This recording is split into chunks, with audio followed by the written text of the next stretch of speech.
The following another day, another lawsuit for Birdman and Cash Money Records news comes courtesy of TMZ. TMZ writes, and I quote, Birdman is accused of using the social media version of the checks in the mail to blow off Lil Wayne's producer, who is now suing him for a fortune.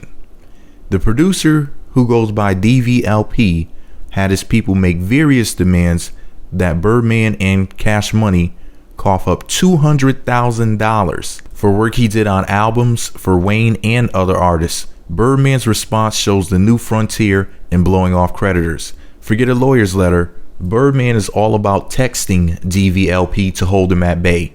Some of the text, quote, I'm getting you paid, and that's YU, not YOU. I'm working with you, fam, and that's YU again, not YOU. So maybe Birdman thinks you is spelled YU. Another one is, you gonna get that 200,000, rather that 200K, and he spelled that THT. Another one he sent was shit getting done, but he spelled done DON, so maybe he just can't spell well. Anyway, TMZ went on to say apparently it didn't because DVLP is taking it to a judge.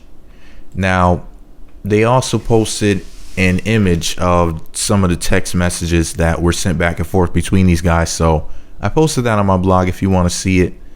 There's a link below. You can go ahead and check that out for yourself and you know, get a sip of that tea. But here's my opinion.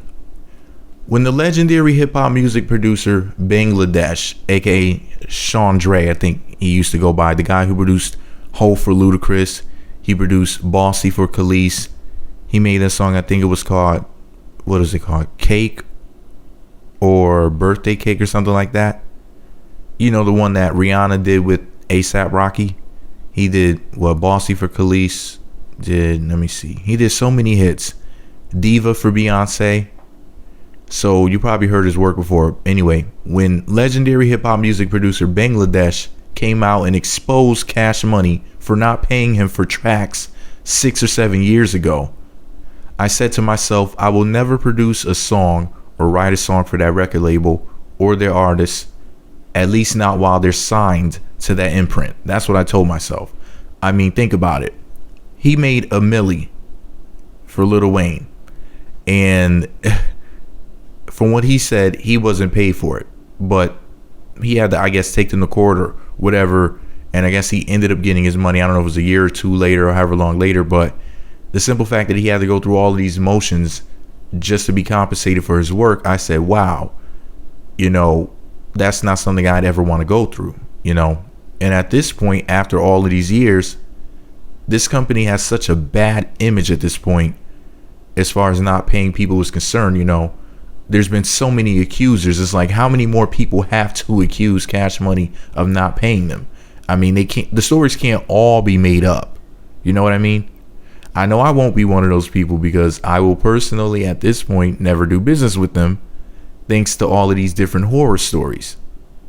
You know, I'm just watching from the outside saying, how would or how could anybody ever deal with this foolishness? But remember, this is all my opinion. What's yours? Would you make songs with people who were accused of being thieves so many times? Let me know what you think about it all below. Be sure to subscribe to the Meat Magazine YouTube channels. Visit meatmagazine.blogspot.com for more.